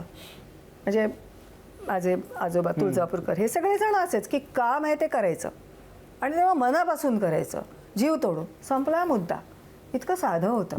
आता माझं काय काम होतं की न्यायाधीश म्हणून न्यायदानाचं काम होतं, ते मी केलंच पाहिजे. आणि तुम्हाला काही कोणी इन्व्हाइट नाही केलेलं आहे, तुम्ही आपणहून आलात. मग जेव्हा तुम्ही आपणहून एखाद्या गोष्ट करता तेव्हा तिथला प्रामाणिकपणा, निस्पृहपणा, निष्पेक्षता, तिथला कशाचाही मोह होऊ न देणं, या गोष्टी आल्याच. एक पटकन सांगते, जजशिपबद्दल विचारलं म्हणून. मला आठवते मी आणि माझी अतिशय जवळची कलिग जस्टिस रोशन दळवी आणि मी, आम्ही जेव्हा एक दिवशी बोलत बसलो होतो आणि ते जरा असं होतं ना की हा कलिग असा वागतोय तसं, आणि आम्ही बोलत होतो आणि तेव्हा म्हणतो की नाही हा जज आहे तो त्यांनी 3-3 दिवस 2 दिवस रजा घेतली, नको घ्यायला, आणि एखादा जज खाली लवकर उठतोय तर ते बरोबर नाही आहे म्हणजे असं जजला. तर हर्षवर्धन माझा मुलगा तिथे ऐकत होता हे सगळं, आणि तेव्हा तो कॉलेजमध्ये होता. त्यांनी आम्हाला एवढं माहिती नव्हतं तो ऐकतोय एवढं सगळं. त्यांनी पटकन थांबवलं, हातातलं काहीतरी करत. तो म्हणाला, म्हणजे आई तुला असं म्हणायचं आहे का की ते आहेत ते जॉब करतात आणि ते जज नाही आहेत? हा जो फरक आहे, तुम्ही जॉब करता आणि तुम्ही जज नाही आहात, याच्यात टू बी अ जज इट रिक्वायर्स समथिंग डिफरंट. हे त्याला कळलं होतं त्यावेळेस, आणि हे मला त्यावेळेस माझ्या वडील सगळे ह्यांच्याकडून मला कळलं होतं. तर ते कळणं आणि वाचन महत्त्वाचं असतं तुम्हाला, तर ते त्या गोष्टी मायने असतात. मृदुला, ते खरं तर खूप सिरियस गप्पा झाल्या आहेत, पण मला असं वाटतं की म्हणजे मी ते सुप्रीम कोर्टाचे सगळे चाललेले वाचत असते, तर त्याच्यात गमती जमती पण खूप होत असतात. म्हणजे कालच मी कुठेतरी वाचलं की तारीख मागितली जात होती, तर जज म्हणत होते अरे हनुमानजीचा वार नको, हे नको वगैरे. तर अशा गमती जमती तुमच्याही समोर झाल्या असतील ना? गमतीदार वकील असतील, आणखीन काही असेल, त्या आठवतात? नाही, अशा तर खूप होतात. अशा ॲट मला पटकन सांगता नाही येणार, पण अशा वेगळ्या गमती सांगते त्या. आता म्हणजे आता ही गोष्ट रमेशच्या संदर्भात आहे. परत मला म्हणजे रमेशला पहिले आधी कोर्टाचा काही संबंध नव्हता. आमच्याकडे सगळं कलाकाराचं वातावरण, गाण्याचे सूर असायचे, अण्णा रमेश काम करणं, ते सगळं.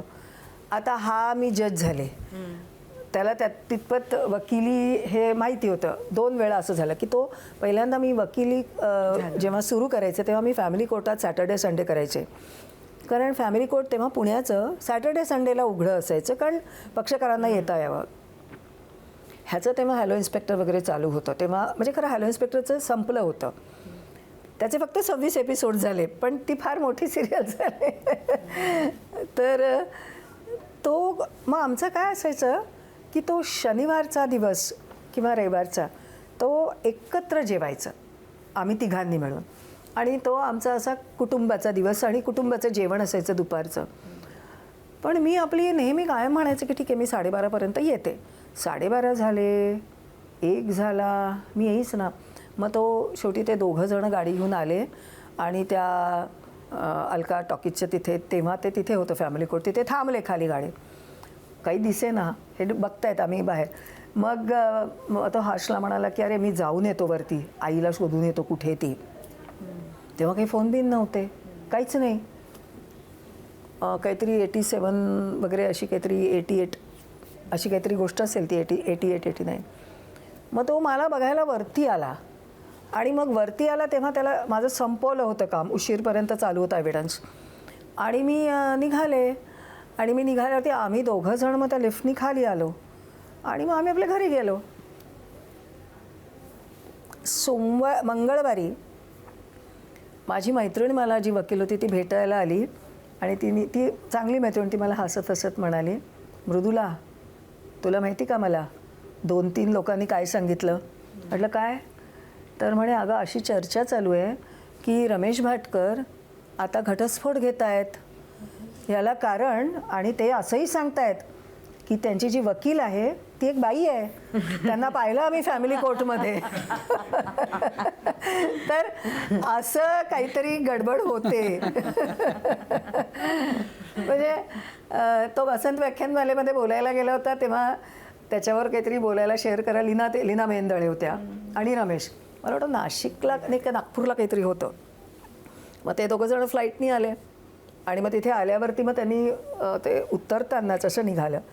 आणि तेव्हा असं काही रमेशच्याबद्दलच सगळे प्रश्न होते वसंत व्याख्यान, तो त्यांनी उत्तरं दिली वगैरे.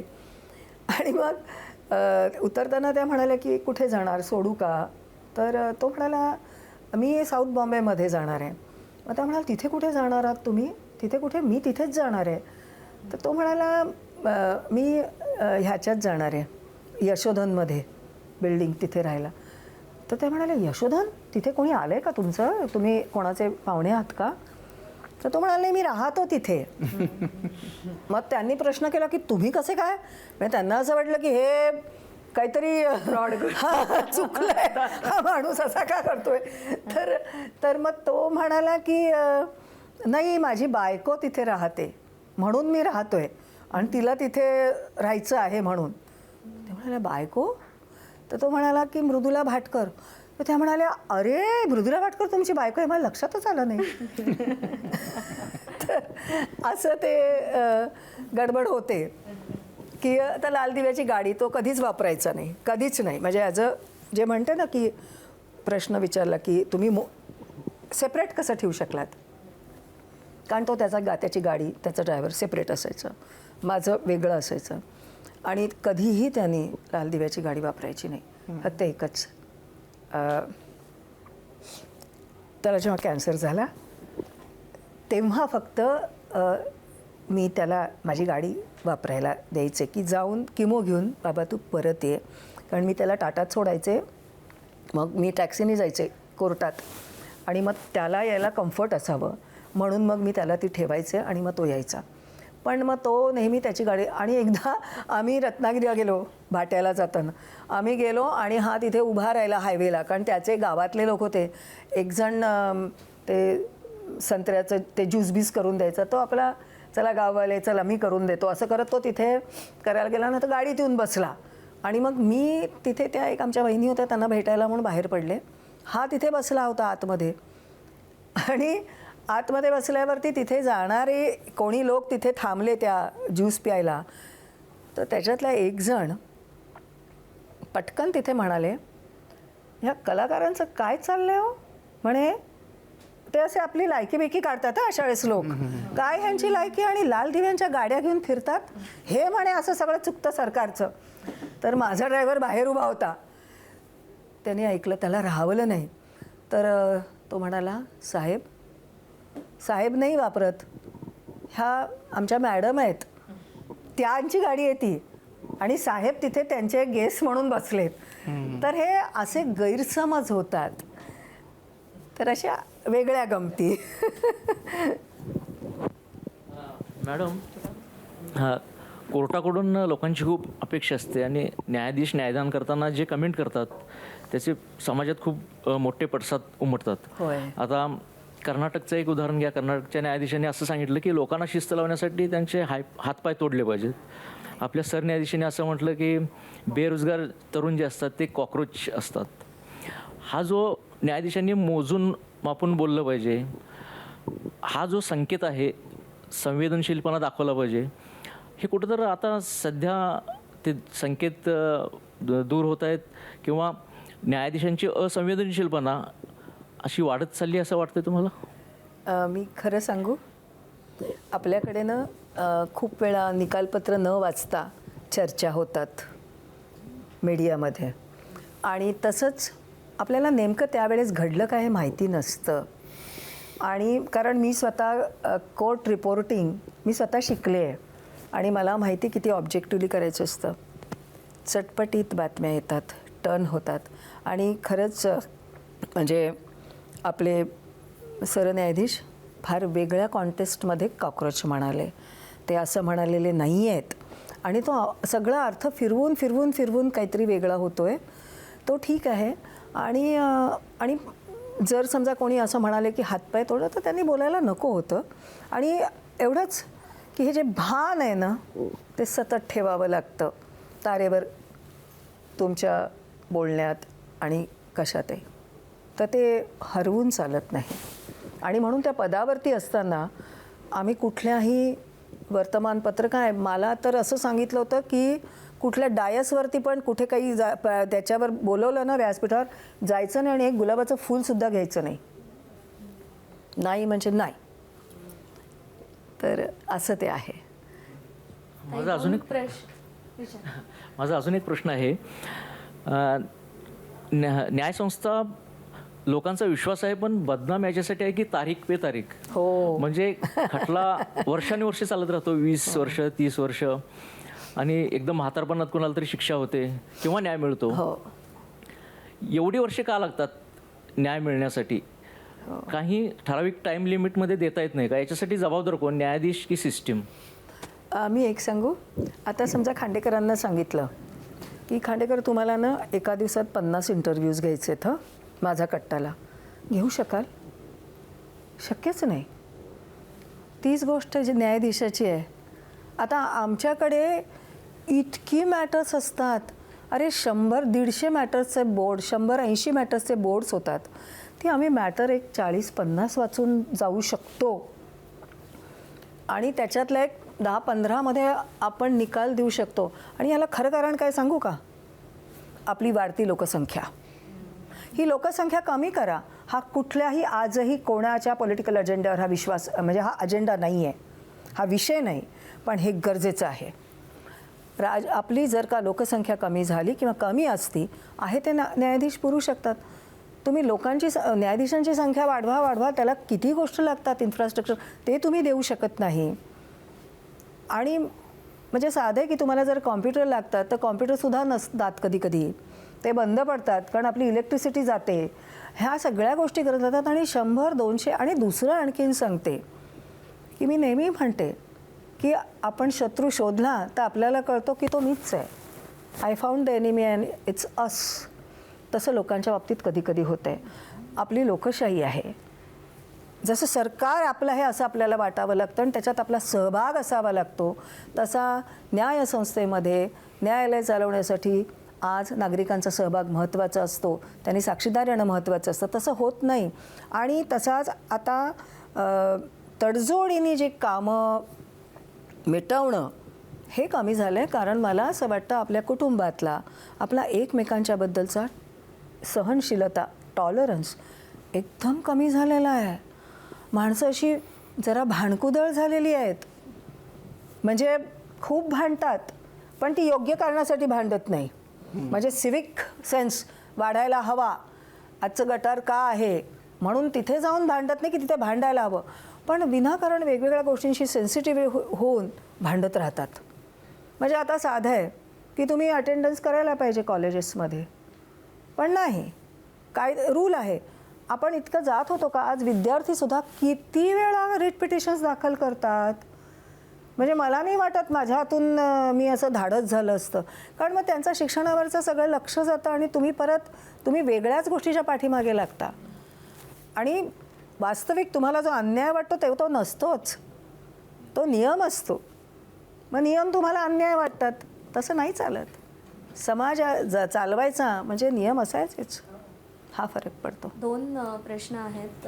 आत्ता सरांनी जो मुद्दा उपस्थित हो. केला की न्यायव्यवस्थेवरती लोकांचा विश्वास राहिला नाही आहे का, कारण आता महाराष्ट्रामध्ये जी घटना घडली नसरापूरची, त्याच्यात बहुतांश जो काही मतप्रवाह निर्माण झाला तो असा होता की तो आरोपी आहे, त्याच्या विरोधात पुरावे आहेत, त्याचं एन्काउंटर करा, त्याच्या विरोधात केस चालवू नका, कारण का ती केस वर्षानुवर्ष चालत राहील आणि न्याय मिळायला विलंब होईल. तर लोक कायदा हातात घेऊ इच्छित आहेत का, किंवा कायद्याने नाही या मार्गाने न्याय करा अशी लोकांची मागणी वाढते? त्याबद्दल काय वाटतं? नाही, लोकांना नीट शिकवलं पाहिजे. लोकांनी शिकलं पाहिजे. ठीक आहे, तुम्ही उद्या असं वाटलं तर तुम्ही न्यायालय बंद करा आणि फक्त विचार करा की काय होईल. आज पोलीस यंत्रणा आणि न्याय यंत्रणा आहे म्हणून आज तुम्ही शांत जगू शकता आणि आपली लोकशाही जिवंत आहे. आज लोकांचा मी म्हणेन आज न्यायालयावरती विश्वास आहे. लोक येतात, कितीतरी प्रकरणांमध्ये लोकांना न्याय मिळतो, त्यांच्या बाजूच्याही गोष्टी होतात. 2 लोक आहेत, एकाच्या बाजूचा निकाल होणार, एकाच्या नाही होणार. एक बाजू काय मग दुखावली जाणार. लक्षात येते ना? तर त्यामुळे अशी ही सगळी वस्तुस्थिती असल्यामुळे लोक आज कितीतरी येतात न्यायालयात. मग लोकांनी न्यायालयात येणं बंद करावं. तसं होत नाही आहे. त्यांना विश्वास आहे की ते येणार. आणि आज लोकशाही म्हटल्यावरती तुम्हाला न्यायसंस्था ही सकस असावीच लागते आणि दुसरा आहे. प्रश्न असा आहे की एखादं हायकोर्ट असतं ते एखाद्याला फाशीची शिक्षा देतं, तो वरच्या कोर्टात जातो आणि ती फाशीची शिक्षा मग जन्मठेपेत होते आणि मग तो जो कोणी आरोपी असतो तो जन्मठेप भोगत विनायातना त्याचा शेवटचा श्वास घेतो किंवा जे काही असतं, पण त्याने केलेला गुन्हा मात्र फार गंभीर असतो. तर फाशीची शिक्षा जन्मठेपेने रिप्लेस कशी काय होऊ शकते? ती कायम का राहत नाही? काही लोक असेही आहेत की मी खून केला, मला फाशी देऊन टाका. असं का वाटतं की फाशीनेच सगळे प्रश्न सुटतात? म्हणजे ज्याला आपण असं म्हणतो की महात्मा गांधी म्हणायचे की असं की टूथ फॉर अ टूथ और eye for an eye it makes the world blind. की तुम्ही माणसांना कधी कधी असं असतं की तुम्ही कल्पना करा, आपण करोनामध्ये आतमध्ये होतो घरात, तर एक प्रकारचं तेव्हा ते जेलच होता, म्हणजे स्वातंत्र्य आतमध्ये होतं. पण ती कशी अवस्था होती, तर जेव्हा माणसं आतमध्ये जातात जेलमध्ये, त्यांचं स्वातंत्र्य जातं. आणि अतिशय सर्वात महत्त्वाची गोष्ट असेल माणसाला तर त्याचं स्वातंत्र्य, लिबर्टी, की ज्याच्यासाठी अनेक क्रांत्या झाल्या, अनेक गोष्टी घडल्या, ते स्वातंत्र्य हिरावून घेणं ही फार मोठी शिक्षा आहे. आणि फाशींनीच प्रश्न सुटतात असं नसतं. आणि एक लक्षात घ्या, न्यायाधीश जरी झाले तरी ते परमेश्वर नाही आहेत. कधीकधी काही जजेसचं असं मत असतं आणि ते मत असायला, ओपिनियन असायला कायदा परवानगी देतो की ही फाशीच्या योग्य शिक्षा नाही असं वाटतं. आपल्याकडे फाशी आहे, अतिशय ब्रुटल हिनियस क्राईममध्ये दिली जाते, कसाबला झाली किंवा निर्भयाच्या केसमध्ये असे होते. परंतु कधीकधी त्याला पॅरामीटर्स असतात, ते बदलतात आणि ते बदलल्यावरती तुम्हाला ती शिक्षा कमी होते. पण याचा अर्थ असा नाही की ती कमी शिक्षा आहे, ती पण मोठी शिक्षा आहे. मॅम, मला तुम्हाला हा प्रश्न विचारायचा आहे की तुम्ही एक कलाकार होता आणि पत्रकार आणि त्याच्यानंतर न्यायाधीश, तर तुम्ही न्यायाधीश नसता तर आज काय असलं असतं, एक कलाकार की पत्रकार? कठीण आहे हे उत्तर देणं. मला सगळं व्हायला आवडलं असतं असं, पण मी जास्त कलाकार झाले असते, हे मात्र खरं. हाच मुद्दा धरून पुढचा प्रश्न. राहून गेलेल्या ज्या गोष्टी आहेत मृदुला भाटकरांच्या आयुष्यातल्या, त्यातल्या आता नव्यानं कुठल्या पूर्ण होत आहेत किंवा करू इच्छिता? मग वाचन राहिलं असेल, संगीत राहिलं असेल किंवा नाटकातले कामं? नाच. हो मला नाच करायला खूप आवडतो आणि जेव्हा मिळेल तेव्हा मी माझ्या मैत्रिणींबरोबर नाच करत असते. कुठला नाच? आता मध्ये कुठला नाच करायला आवडतो म्हणजे मी खरं तर न्यायमूर्ती पदावरून निवृत्त झाल्यावर आणि हे जे मॅटची चेअरमन होण्याच्या आधी जो काही वेळ होता, तर त्यावेळेस मी सरळ माझ्या एका भाचीकडे, शर्वरीकडे बॉलिवूड डान्सिंग शिकत होते. असं तुमचे किती डान्स बसले? नाही, तिने आमची 2 गाणी बसवली होती. कोणती गाणी? आई ती आता आठवत नाही. पण मला गाणं कधीच आलं नाही, कारण मला खूप आवडतं गाणं, पण सूर नाही आहे आणि कळत नाही. म्हणजे अण्णांना वगैरे कसं असं उपजत होतं आणि ते इतकं त्यांच्यात होतं की अण्णांना मी एकदा गणपतीला घेऊन गेले होते आणि असं तिथे दिव्याचं तोरण होतं, म्हणजे एक दिवा लागायचा विझायचा, दिवा लागायचा विझायचा, असं ते असतं ना दिव्याचं तोरण, आणि ते पूर्ण झाले की परत इथून सुरू होतं. अण्णा तिथे बघत होते, मला म्हणाले, हे पाहिलंस का? म्हटलं काय झालं? चला अण्णा आपण जाऊ. अगं हे बघ. म्हटलं काय आहे? तेव्हा अण्णा जवळजवळ 89 होते. मला म्हणाले, अगं हा बघ दिव्यांचा आरोह अवरोह चाललाय. काय म्हणजे ते संगीत त्यांच्यात होतं, हे माझ्यात नव्हतं. मी एकदा गाणं शिकण्याचा प्रयत्न केला आणि तो फार धाडसी होता. मी आरतीकडे गेले, अंकलीकर, आणि तिला म्हटलं मला तू गाणं शिकव आरती. तर आरती बिचारी ती खरंच म्हणजे मी म्हणेन तिने मला सांगितलं, मृदुला ते तुम्ही मला जरा सारेगम पधनिसा म्हणून दाखवा. मी तिला म्हणून दाखवलं, आरो अवरो म्हणून दाखवलं, आणि तिने मला सांगितलं अतिशय हुशारपणे, वाह काय तुमचा वरचा नी लागतोय, अप्रतिम नी लागतोय. पण आपण असं करूयात, तुमचं बेसिक आहे ना, तर तू सुमतीबाईंकडे शिकायला जा. म्हणजे सुमतीबाई टिकेकरांकडे, तिच्या सासूबाई, त्याही म्हणजे थोर. आणि मग मी त्यांच्याकडे शिकत होते. एकीकडे सेशन्स जज म्हणजे सिटी कोर्ट, सगळा एव्हिडन्स घ्यायचा, आर्ग्युमेंट घ्यायची, थकायचं, जायचं आणि मग इथे गाणं शिकायला बसायचं. आणि 2.5 वर्ष मी शिकत होते गाणं, आणि 2.5 वर्षानंतर मी ते सोडलं तेव्हा मला रमेश म्हणाला, मी त्यांना सांगितलं सुमतीबाई मला ना सुरापेक्षा माझं शब्दांशी जास्त नातं आहे असं मला वाटतं. आणि रमेश मला म्हणाला, लोक 2.5 वर्षात गाणं शिकतात, तुला 2.5 वर्ष लागली समजायला, मग तुला गाणं येत नाही. इतकी मी असुर होते, पण ते गाणं मला खूप आवडतं आणि ते नाही येत गाता, हे माझं आता नाही काही गाऊ शकत. कदाचित ते वाक्य आता बोलता बोलता कदाचित वेगळं असू शकेल, पण न्यायाधीश परमेश्वर नसतात असं एक वाक्य नसतो. हां, तुमची त्या परमेश्वरावर किती श्रद्धा आहे आणि तो परमेश्वर किती न्याय देतो? माझं एक चैतन्य जे आपल्याला माहिती आहे ते चैतन्य आहे, त्याच्यावर माझी श्रद्धा आहे. बाकी मी अगदी नॉन रिच्युअलिस्टिक आहे. जात धर्म ह्याच्या बाहेर आहे. मी खरं म्हणाल तर नाहीच आहे. आणि मला जेव्हा सरकारी नोकरीमध्ये लिहायचे की तुमचा धर्म आणि जात, तर मी माणूस म्हणून लिहायचे, मी काही लिहायचे नाही माझा धर्म काय. आणि हायकोर्टाला कळवायचं की असं आहे. आणि मला हायकोर्टाने कधी ऑब्जेक्शन नाही घेतलं. आणि मी काही तसं म्हटलं तर मी एथिस्ट आहे. मी खूप रॅशनल विचार करणारी आहे, पण माझी एक नियती म्हणून आहे काहीतरी, एक शक्ती, पॉवर, त्याच्यावर माझी आहे. म्हणजे जे डेस्टिन्ड आहे ते आहे, ते होणार. मगाशी बोलताना तुम्ही म्हणजे सुरुवातीला अनौपचारिक गप्पांमध्ये की न्यायाधीशाला ती खुर्ची खूप उंच असते आणि वगैरे, तर म्हणजे न्यायाधीश लोकांना न्यायमूर्तींच्याकडे बघून फार छान वाटतं, पण न्यायमूर्ती किंवा न्यायाधीशांची दुःख काय आहेत? एक तर खूप बसावं लागतं बराच वेळ. म्हणजे तुम्ही असं काटकोनात तुम्ही आपले 3 तास, मग मध्ये जाता, मग परत 3 तास बसायचं, असं 6 तास बसणं. नंतर मग अभ्यास करायचा, तेव्हा बसणं आलं.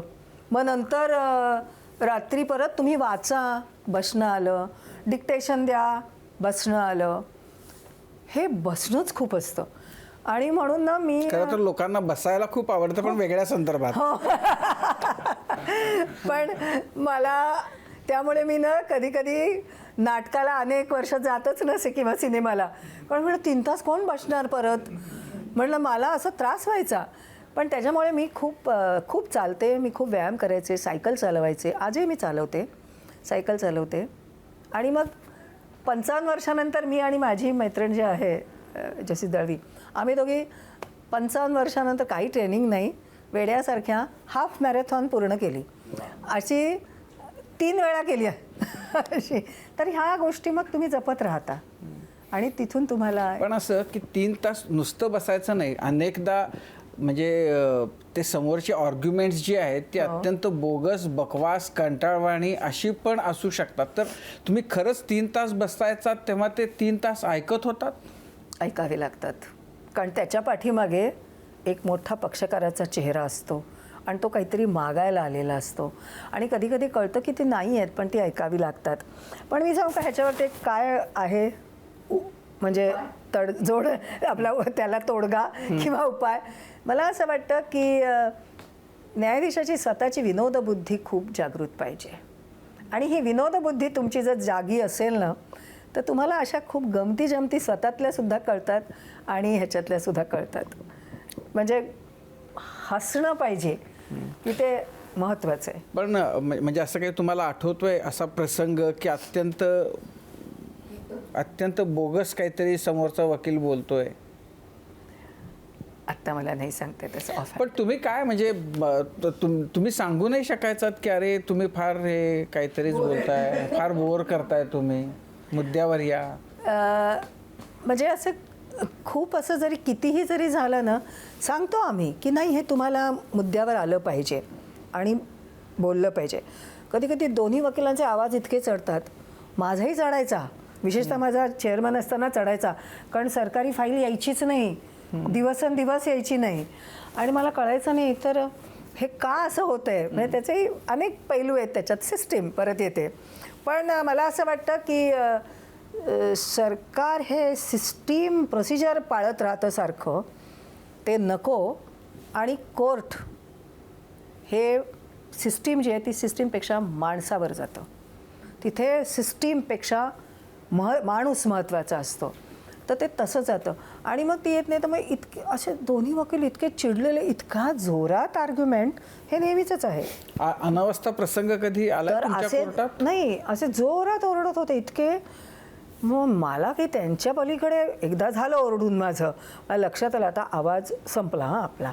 ते फारच त्यांची मग मी काय केलं, माईक होता आणि मी हळूच असं मायमिंग केलं.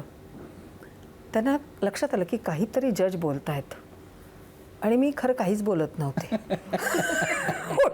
नुसती हालचाल. आणि मी त्यांना असं सांगितलं की तुम्ही ना आणखीन जोरात बोला, कारण मला अजिबातच ऐकू येत नाही. It worked. त्यामुळे ओरडून नाही काम चालत कोर्टांमध्ये. तुम्हाला ही विनोदबुद्धी असते, तुम्हाला थोडी ती जागी ठेवावी लागते, तर ते होऊन जातं. कारण to command a court is very very very difficult task and very important. तुम्हाला तुमच्या आयुष्यामधल्या कोणती केस, कोणत्या जजमेंटच्या बद्दल म्हणजे जी जरुरी नाही की ह्या ज्या सगळ्या बहुचर्चित आहेत त्याच्याबद्दल ते असलं पाहिजे, पण अशी कोणती केस की जी तुमच्या दृष्टीनं त्याचा निकाल फार तुम्हाला आतून सुखावून जाणारा होता? मला खरं तर खूप गोष्टी अशा आहेत की ज्या रोजच्या दिवशी घडायच्या आणि मला खूप समाधान मिळायचं. म्हणजे मी घरी निघाले ना की I use to carry a music in my heart, अशी परिस्थिती असायची. मला आता एकच अशी काही सांगता नाही येत की असं की काय. खूप आनंदाचे क्षण ह्या मला जबाबदारीने दिले. म्हणजे मी आज खरं तर फार कृतज्ञ आहे. म्हणजे सॅक्रिफायसेस येतातच. तुमचं सगळं असं शटर करावं, बंद ओत घेतली की असं सगळं माझं सामाजिक आयुष्यच बंद झालं होतं, पूर्ण बंद. पण मी तेच म्हटलं, मला आमंत्रण नव्हतं, मी गेले होते. मग एकदा स्वीकारलं ते सगळं, मग ती चौकटीत खेळावंच लागतं, मग ती ओलांडायची नाही. एखादा लखोबा लोखंडे आला होता का कधी समोर की ज्याने खूप मॅनिप्युलेट केलं कोर्टाला, जजेसना, वकिलांना? नाही, लखोबाला म्हणजे असं नाही, समाजातच होतं. पण ती केस डिसाइडेड आहे आणि त्या केसमध्ये त्यावेळेस म्हणजे ती डिसाइडेड आहे, तो शिक्षा भोगून आलेला होता आणि त्याचं नाव त्यांनी मला वाटतं चुकीचं घेतलेलं होतं, म्हणून त्याचं ते श्याम बोगस नाव होतं, म्हणून मला त्याचं ते नावही सांगायला हरकत नाही. मोहन पंडित म्हणून एक केस होती आमच्याकडे आणि तेव्हा मी अर्थात वकिली करत होते आणि त्याच्यात मी आणि माझी मैत्रीण होती सुषमा देशपांडे, आम्ही दोघींनी असं त्याच्यामध्ये, मी वकील असले तरी खूप शोध पत्रकारिताच केली होती आणि त्या मुलीच्या बाजूनी मी होते त्यावेळेस. आणि मग खूप आणि लक्षात आलं होतं की त्यांनी 2-3 जणींशी त्यांनी लग्न केलं होतं आणि त्याच्यात सर्वात, मी नेहमी म्हणते ना की साक्षीदार महत्त्वाचा असतो आणि साक्षीदार आपण नाही जात कधी, कारण आपण दूर राहतो. तर त्याच्यात त्याच्या आधीची बायको साक्ष द्यायला आली होती. ते फार मला कौतुकास्पद वाटलं होतं. कारण का ती आली, तर नुसतं असं नाही, सत्य. तर सत्य ही गोष्ट अशी आहे आणि ती भावना अशी आहे की जी माणसामध्ये सतत असते आणि त्यामुळे त्याच्यासाठी माणसं येऊन खरं बोलतात. ती शपथ देतो ती त्याच्यासाठीच देतो आणि म्हणून तिथे बोलली जातं. असा प्रसंग की ज्यानं म्हणजे तुम्हाला अस्वस्थ खूप ज्या निकालानं करून टाकलं? असं तर काही नाही आहे मला खरं सांगायचं तर. अस्वस्थ असं काही नाही. म्हणजे असं काही हे मला खूप झोप नाही आली वगैरे असं मला आठवत नाही की अस्वस्थपणा जाणवला, नाही आठवत. जळगाव केसचं जे ते सगळं प्रकरण होतं, तर त्याच्यानंतर एकूण मुलींनी काय काळजी घेतली पाहिजे? मला वाटतं मुलींनी काळजी घेण्यापेक्षा पुरुषांनी काळजी घ्यावी ना. कारण का आपण ज्याला म्हणतो ना की जे म्हणतो की मुलींना शिकवा आणि मग समाज वाचवा, तर माझं म्हणणं मुलांनाही शिकवा. ते त्यांना असं शिकवा की मुलींचा आदर केला म्हणजे खरं तर मला असं वाटतं की आता तेवढा आपल्याकडे वेळ आहे का, पण कारण की नाही, पण तो असं की म्हणजे जळगावचं प्रकरण, हो, तर जळगाव ते फार गाजलेलं प्रकरण होतं आणि त्याच्यामध्ये अनेक मुली त्या बलात्काराच्या शिकार होय. झाल्या होत्या.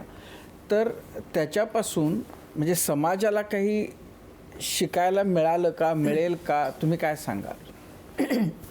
मला असं वाटतं की आत्ताची सुद्धा जी प्रकरणं होतात ना त्याच्यामध्ये मुली शिकलेल्या जरी असल्या ना त्यांच्यामध्ये एक प्रकारची ना हतबलता मला दिसते.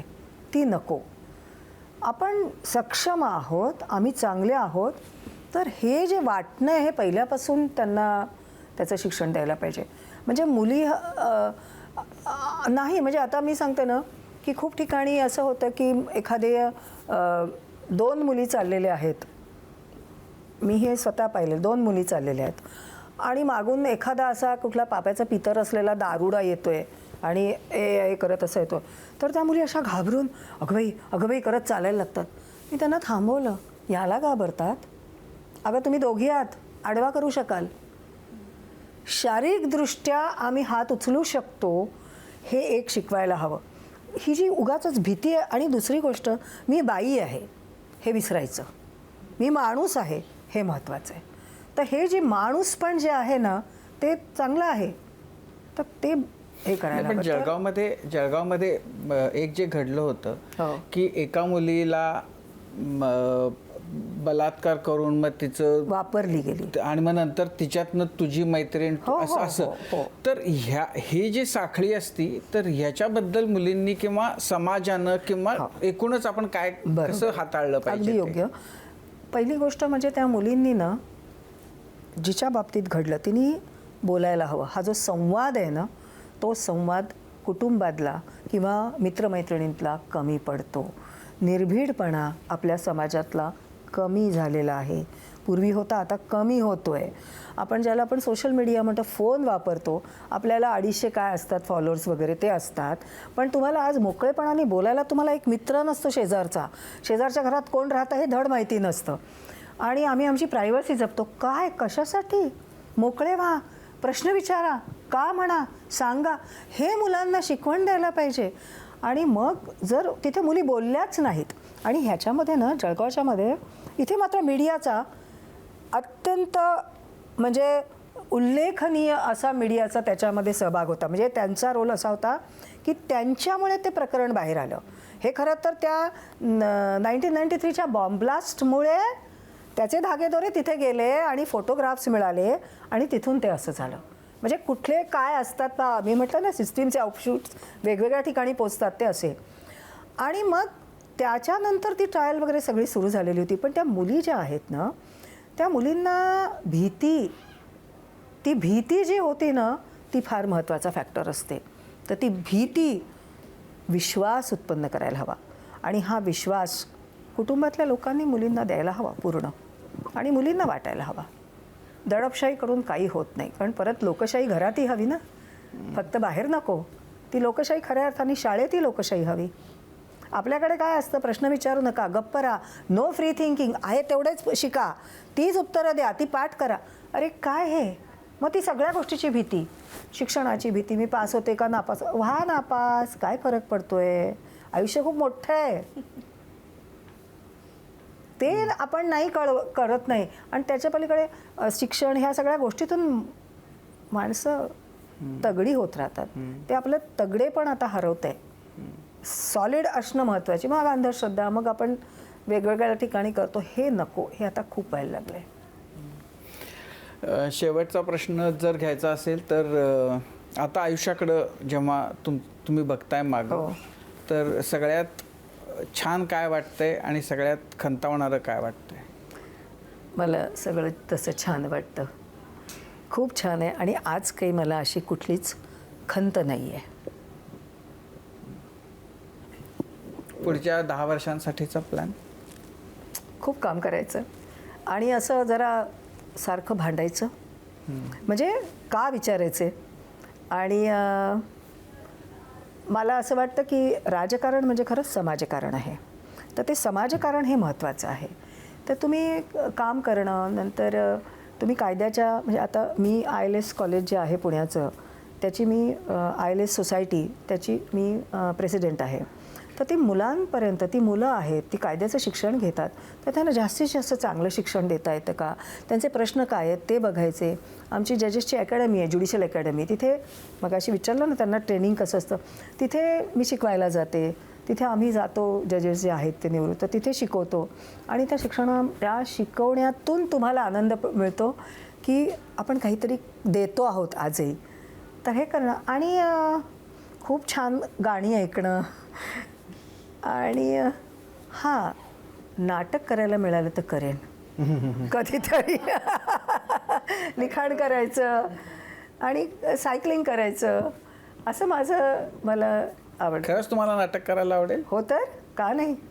काय तुम्हाला काय प्रकारची भूमिका हवी? जजची सोडून. ते आणि कुठली गंभीर नको. आता गंभीर आणि हां असं काहीतरी विचार इंटेलेक्च्युअल बनण्याचा मला खूप कंटाळा येतो. मला नाही आवडत. ती आवडेल. कट्ट्यावर गप्पा मारताना तुम्ही असं म्हणालात की न्यायाधीश हा देव नसतो, पण तरीसुद्धा सुनावणीवेळी त्याला माय लॉर्ड म्हटलं जातं आणि त्या 2 शब्दांचं खूप मोठं वजन असतं, जबाबदारी असते. न्यायदान करणं तुमच्या DNA मध्ये आहे आणि तो वारसा, ती परंपरा तुम्ही निष्कलंकपणे पुढे घेऊन आलेला आहात. कलाकारातली संवेदनशीलता आणि न्यायाधीशांची वस्तुनिष्ठता याचा एक वेगळाच संगम तुमच्या ठायी पाहायला मिळतोय. न्यायदेवतेच्या डोळ्यावरती पट्टी आहे, पण तिच्या समक्ष बसून न्यायदान करणाऱ्या व्यक्तीला किती डोळस आणि सॉर्टेड असणं गरजेचं असतं हे आज तुमच्याशी गप्पा मारताना आम्हाला कळलं. न्यायाधीशांच्या काळ्या कोटा पलीकडे किती सप्तरंगी व्यक्तिमत्व असू शकतं हे तुमच्या निमित्तानं कळलं. आज कट्ट्यावर आलात त्याबद्दल आभार. धन्यवाद. आणि यासोबतच माझा कट्टा powered by Chitale butter, bank of Maharashtra, चंदूकाका Saraf jewels, Barva skin therapy, Sonai पशु आहार, MSCIT आणि निसर्ग हब्स या विशेष कार्यक्रमात आत्ता इथेच थांबूया. प्रत्येक बातमीच्या अपडेटसाठी पाहत रहा ABP माझा.